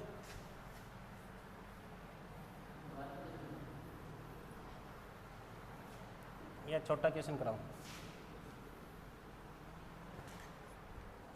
देखो, एक बड़ा क्वेश्चन मैंने आपको कहा था, 3 क्वेश्चन आते हैं अपने, असहयोग आंदोलन, सविनय अवज्ञा आंदोलन और भारत छोड़ो आंदोलन, ठीक है ना? तो अब अपने करते हैं सविनय अवज्ञा आंदोलन, सविनय अवज्ञा आंदोलन, एक आंदोलन और कर लेते हैं अपने। सविनय अवज्ञा आंदोलन 12 मार्च 1930 ईस्वी को हुआ था। कब हुआ था? 12 मार्च 1930 ईस्वी को हुआ था। उसके पूरा आप देखिए, ठीक है ना? लेकिन इसको करने से पहले कुछ बातें पहले अपने और करते हैं। पहली बात देखो, सविनय अवज्ञा आंदोलन, वही बात, पहले अधिवेशन होता है ना? लाहौर अधिवेशन, क्या हुआ था? लाहौर अधिवेशन। लाहौर अधिवेशन की अध्यक्षता भारतीय राष्ट्रीय कांग्रेस, भारतीय राष्ट्रीय कांग्रेस, भारतीय राष्ट्रीय कांग्रेस कार्यकारिणी कमेटी की मीटिंग हुई, अधिवेशन हुआ। लाहौर अधिवेशन लाहौर में हुआ था, इसलिए लाहौर अधिवेशन कहलाता है ये। इसकी जो अध्यक्षता की गई, इसकी जो अध्यक्षता की गई वो पंडित जवाहरलाल नेहरू के द्वारा की गई। देखो, इसमें भी एक क्वेश्चन बन जाता है, इसमें 3 क्वेश्चन बनेंगे, वो तीनों क्वेश्चन आप समझो पहले, क्योंकि बाद में बताऊंगा, पहले आपको यह करना पड़ेगा। इसकी रूपरेखा यहाँ बनती है, इसकी रूपरेखा यहाँ बनेगी, उसके बाद ये तो आपको लिखना पड़ेगा पूरा। 31 दिसंबर 1929 ईस्वी को लाहौर अधिवेशन हुआ था और इसकी अध्यक्षता पंडित जवाहरलाल नेहरू ने की थी। यहाँ पर एक प्रस्ताव पारित हुआ पूर्ण स्वतंत्रता दिवस का, पूर्ण स्वराज्य दिवस का,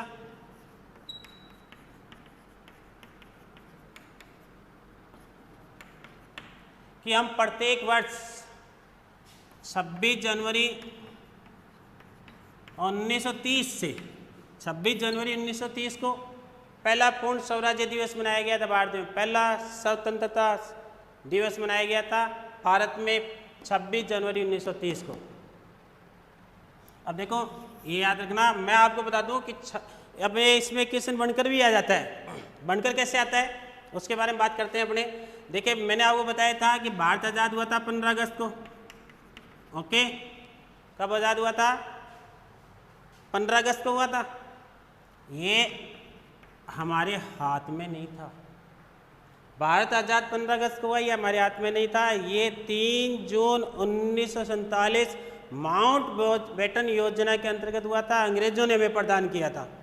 ठीक है, इसमें चाहे आप जिन्ना का कसूर कह दो, चाहे जवाहरलाल नेहरू कह दो, चाहे माउंट बेटन कह दो, कि वो कोई मतलब नहीं है। तो ये अब भारतीय संविधान 26 नवंबर 1949 को बनकर तैयार हो गया था। उसको पूरी तरह से लागू नहीं किया था, अंगीकार किया गया था, स्वीकृत नहीं किया गया था। ठीक है ना? और इसको हमने लागू किया पूरी तरह से 26 जनवरी 1950 को। ये क्वेश्चन 2 नंबर का कई बार आ जाता है। तो क्वेश्चन क्या है कि जब भारत का संविधान 26 नवंबर 1949 को बनकर तैयार हो गया था, और उसे हम पूरी तरह से भारत में लागू नहीं किया था, सिर्फ अंगीकार किया था, इसे 26 जनवरी 1950 को क्यों लागू किया? ये क्वेश्चन बनता है अपना, क्यों किया था? अब यहाँ पर आता है, क्योंकि लाहौर अधिवेशन में पंडित जवाहरलाल नेहरू की अध्यक्षता में प्रथम स्वतंत्रता दिवस मनाया गया था 26 जनवरी 1930 को। एक अपना झंडा था, ठीक है ना, वंदे मातरम वगैरह सारा कुछ इसमें इस्तेमाल किया गया था, और हर वर्ष 26 जनवरी को हम स्वतंत्रता दिवस मनाते गए। लेकिन भारत आज़ाद हुआ 15 अगस्त को, तो हमारा पहला स्वतंत्रता दिवस कब हुआ? आज़ाद भारत का स्वतंत्रता दिवस 15 अगस्त को मनाया गया। लेकिन अब इस तारीख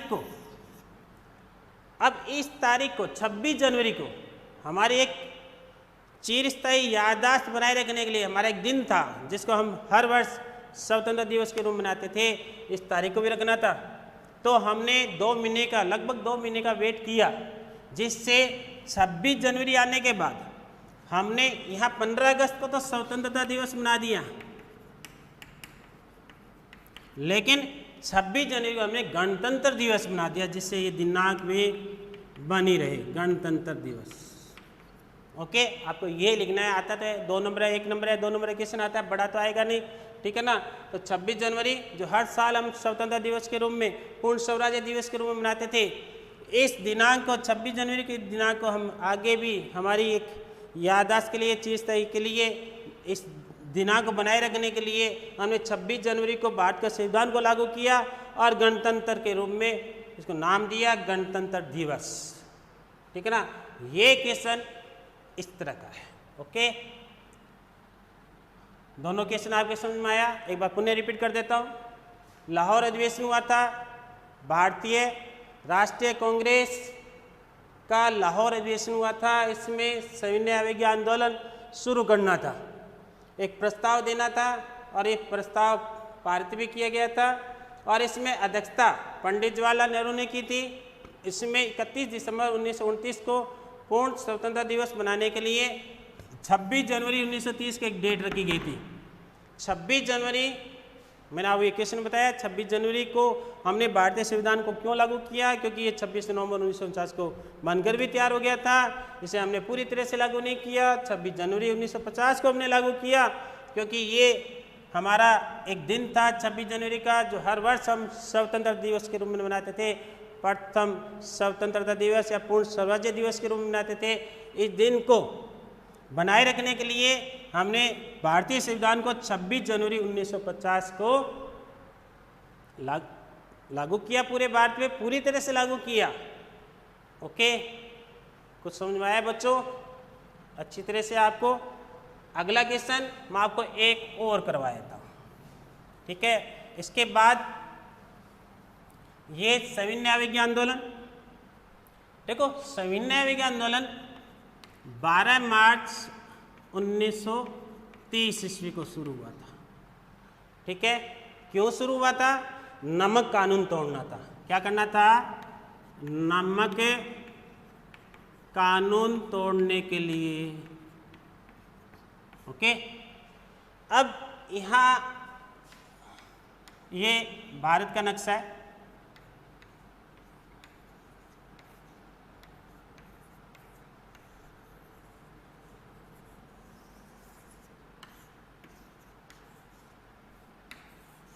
ओके। अब देखो यहाँ नमक कानून तोड़ने के लिए गांधी जी ने साबरमती आश्रम से, पहले यहाँ पर लिख देता हूँ, साबरमती आश्रम से एक यात्रा की थी। इस सविनय अवज्ञा आंदोलन को अपने, अगर एक क्वेश्चन इस तरह से आ सकता है, दांडी यात्रा के बारे में बताइए, दांडी यात्रा पर वर्णन करो। तो साबरमती आश्रम से दांडी तक यात्रा की थी।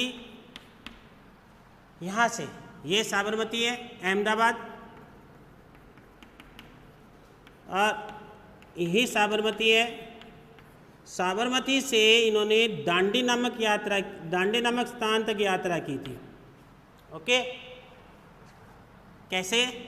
नंबर 1, गांधी जी ने पैदल यात्रा की थी, पैदल यात्रा। नमक कानून तोड़ने के लिए, नमक कानून तोड़ने के लिए। ओके, नंबर 1 बात। नंबर 2, इनके साथ कौन कौन थे? 78 अनुयायी थे। 78 अनुयायी इनके साथ में थे। ये एक दिन में 16 से लेकर 19 किलोमीटर की यात्रा करते थे। 16 से लेकर 19 किलोमीटर की यात्रा करते थे एक दिन में। और यात्रा करते हुए भारतीय लोगों में जन जागृति फैलाना, उनसे मीटिंग करना, बातें करना और प्रचार प्रसार करना, कानून के तोड़ने के बारे में बताना और उनको अपने पक्ष में करना, इस तरह की उन्होंने जन जागृति अभियान भी ये चलाते रहते थे। जागृति अभियान भी चलाया था साथ साथ में, जहाँ जहाँ जिस जिस गांव में जाते थे जागृति अभियान चलाते थे। 78 अनुयायी थे। 24 दिन यात्रा चली है, 24 दिन की यात्रा। और देखो किलोमीटर के बारे में 358 किलोमीटर की यात्रा की थी। देखो अलग अलग किताब में अलग अलग लिखा हुआ है, गूगल में 358 है, अन्य किताब में कितने हैं, अन्य किताब में कितने ही है। तो गूगल के अनुसार 358 किलोमीटर की यात्रा की थी उन्होंने। 24 दिन में यात्रा की थी। कितने दिन में यात्रा की थी? 24 दिन में। ये किताब में अलग है तो वो भी आप देख सकते हो।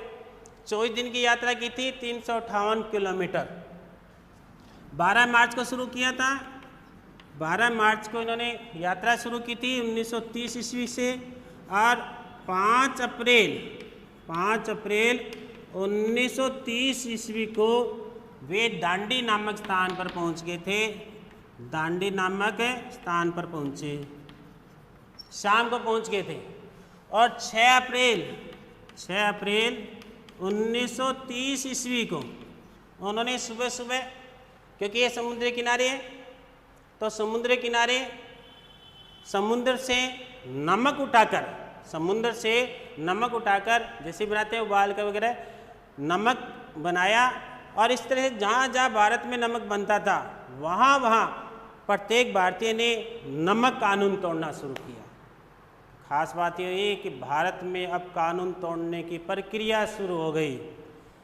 भारत के लोगों को तैयार करना था गांधी जी के द्वारा कि कानून तोड़ना आरंभ कर दिया जाए। तो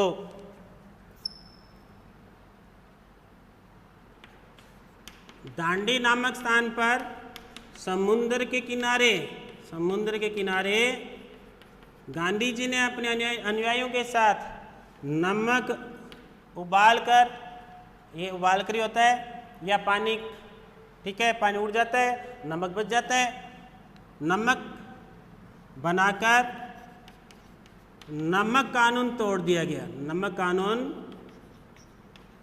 दिया गया। इस तरह से कानून तोड़ने की प्रक्रिया गांधी जी ने शुरू कर दी। ठीक है, बात समझ में आई? एक बार पुनः रिपीट कर देता हूँ, फिर आगे चलते हैं अपने। सविनय अवज्ञा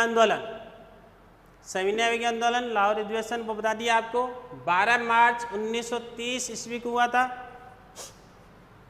इसे दांडी यात्रा भी बोलते हैं। 12 मार्च 1930 ईस्वी को गांधी जी ने नमक कानून तोड़ने के लिए साबरमती आश्रम से दांडी नामक स्थान तक यात्रा की थी, पैदल यात्रा की थी 78 अनुयायियों के साथ में। एक दिन में 16 से 19 किलोमीटर चलते थे। चलते चलते जहाँ जिस गांव में पहुँचते वो लोगों में, भारतीय लोगों में जागृति फैलाते, अंग्रेजों के विरुद्ध वो जागृति फैलाते थे, ठीक है ना, जन जागृति करते थे वो। और 24 दिन की यात्रा थी, 358 किलोमीटर की यात्रा की, 24 दिन में पूरी की। और 5 अप्रैल 1930 को दांडी नामक स्थान पर पहुँचे। और 6 अप्रैल 1930 को दांडी नामक स्थान पर पहुंचकर समुद्र के किनारे उन्होंने सुबह सुबह नमक कानून तोड़ा। और भारत में जहाँ जहाँ नमक बनता था वहाँ वहाँ भारतीय लोगों ने नमक कानून तोड़ते हुए नमक कानून के बहाने कानून तोड़ने की प्रक्रिया शुरू भारतीय लोगों ने गांधी जी की प्रेरणा के द्वारा शुरू कर दिया था। ओके, अब यहाँ कुछ अभी तक जितना पढ़ा है, नक्शा बना हुआ है कि आप ये कहोगे कि कुछ नाम और नहीं बताए, तो मैं अभी इसी के अंदर कुछ नाम बता देता हूँ। जैसे नागपुर आया था,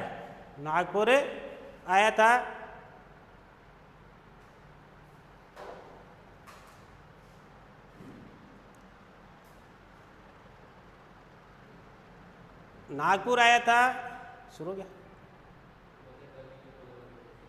रुको,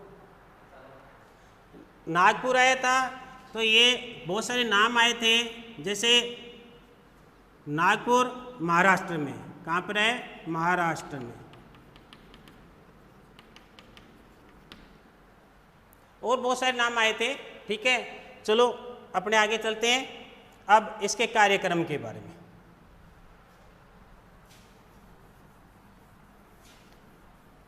इसके कार्यक्रम के बारे में ये मैं फिर आपको करवा दूंगा, जितने भी नाम हैं अलग है। देखो इसमें अपने अलग अलग करना पड़ेगा, ये पर्वतीय क्षेत्र, मरुस्थलीय क्षेत्र, पहाड़ी क्षेत्र, मैंने बहुत कुछ इसमें नदी मैदानी समुद्री तटीय क्षेत्र, बहुत सारी बातें नहीं बताई है। हवाई, इसमें आपके अंतर्राष्ट्रीय हवाई अड्डा है, समुद्री पतन है, खनिज क्षेत्र है, कृषि क्षेत्र है, बहुत सारी बातें और भी बतानी है, मैं आपको फिर कभी एक दिन बताऊंगा। कार्यक्रम, कार्यक्रम क्या हुआ, पहला कार्यक्रम देखो, इसके कार्यक्रम वही है सविनय अवज्ञा आंदोलन के जो कार्यक्रम है, कुछ कार्यक्रम जो असहयोग आंदोलन में बताए थे वो कार्यक्रम भी इसके अंदर आएंगे, ठीक है ना। लेकिन पहला कार्यक्रम आपको क्या लिखना है, नमक कानून तोड़ना, नमक कानून तोड़ना, क्योंकि पहला काम ये किया गया था। सविनय अवज्ञा आंदोलन जो दांडी यात्रा की थी, दांडी यात्रा करने का सबसे बड़ा कारण ये था नमक कानून तोड़ना, ठीक है ना, मेन कारण ये था। दूसरा जो मैंने उसमें बताए थे कि जो छात्र है, जो शिक्षक है, जो स्कूल में पढ़ रहे हैं, कॉलेज में पढ़ रहे हैं, वो बालक कॉलेज में पढ़ना बंद कर देंगे, नंबर एक। जो शिक्षक है वो पढ़ाना बंद कर देंगे, ठीक है ना। तीसरा, शराब की जो दुकानें हैं वहाँ पर महिलाओं के द्वारा प्रदर्शन किया जाएगा, धरना दिया जाएगा, उनको रोकने का प्रयास किया जाएगा। तो शराब की दुकानों पर पिकेटिंग करना, वो जो कार्यक्रम इसमें है, ठीक है ना, पूरी तरह से शराब की दुकानों पर धरने देना,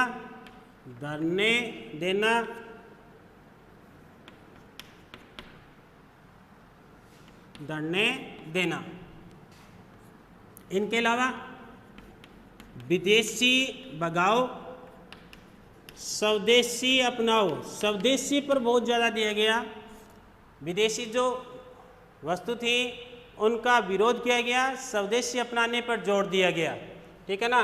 सरकारी जो कर्मचारी थे उन्होंने ऐसे करना, ठीक है ना, वही कार्यक्रम इसके अंदर आएगा।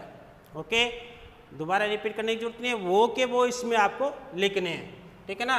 तो मेन है नमक कानून तोड़ना, छात्र के द्वारा सरकारी स्कूलों में, गैर सरकारी स्कूल जो अनुदान थे, कॉलेज थे, उन्होंने बंद कर दिया पढ़ना, शिक्षक है उन्होंने पढ़ाना बंद कर दिया, शराब की दुकानों पर धरने देने शुरू कर दिए, जो वकील थे उन्होंने वकालत करना छोड़ना, और पूरी तरह से अब प्रत्येक भारतीय, जैसे भू राजस्व, किसानों के द्वारा भू राजस्व दिया जा रहा था, अब भू राजस्व नहीं देने की प्रक्रिया शुरू हो गई, क्योंकि कानून तोड़ना आरंभ कर दिया कि हमें भू राजस्व नहीं देना, व्यापारी के द्वारा जो कर था, व्यापारी कर, वो नहीं देना, इस तरह से भारत में अब कानून तोड़ना आरंभ कर दिया था। ओके, कुछ समझ में आया आपके?